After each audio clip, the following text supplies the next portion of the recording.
I am honored to be here on behalf of President Trump and Secretary Rubio, along with General Dagvin Anderson, the commander of our AFRICOM command. And we are here to underscore the importance that our government gives to its relationship with Kenya and the excellent state of that relationship. As His Excellency just underscored, our relations encompass many areas. Let me start with the security area, which the importance of which can be underscored by the August 7th Memorial Park, just a few blocks from where we're standing right now, where there was a terrible bombing in 1998 in which more than 200 Kenyans and Americans lost their lives. And I think that is a very vivid reminder of the stakes here. These are not just abstract questions. These are matters that affect life and death for Kenyans, for Americans, and I think the Memorial Park is an enduring tribute to our relationship, the strength of our relationship.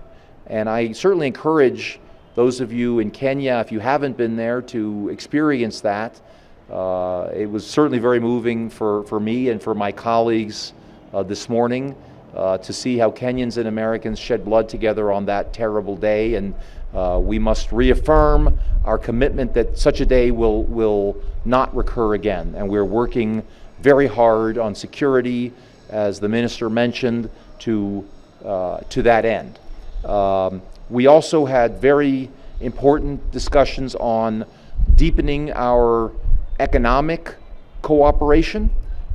There is much that can be done to bring further prosperity both to Kenya and the United States, where this kind of cooperation makes sense when it's a win-win situation. Kenya can bring in valuable foreign investment and foreign companies here to further develop Kenya, and American companies, I think, can provide many useful benefits, both in terms of capital and other kinds of skills. So I'm very excited. We talked about some infrastructure projects, different corridors, Mombasa, maybe up in Lamu.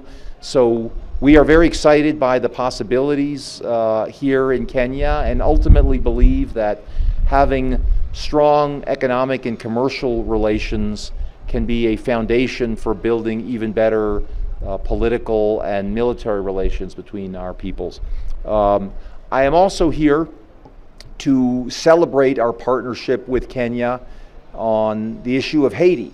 I'm here to thank the government of Kenya for its critical leadership in the force that is in Haiti now and has prevented that country from falling under the control of criminal gangs for the last several years. And I look forward to having a chance to thank not only the government leaders, but also some of the authorities, officials who participated in that mission themselves. That mission, as you know, is concluding in several months, and we are going to make sure that there is a very smooth transition. And Kenya has been an absolutely indispensable partner in that, both in that mission and in helping plan the new gang suppression force that will be starting up there on April 1st. So again, we are very grateful, and we're also here to talk about some of the shared regional challenges in some of the neighboring countries here.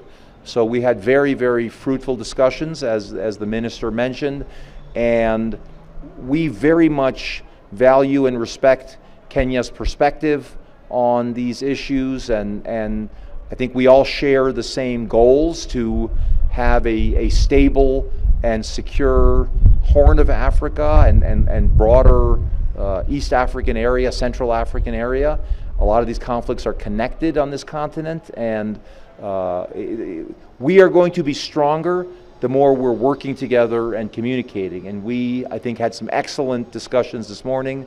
So I just want to close by saying how pleased and honored I am to be here in Kenya. It's my first time in this great country, and I appreciate the warm welcome and the hospitality of the government and the people of Kenya, and look forward to the rest of my visit. Thank you very much.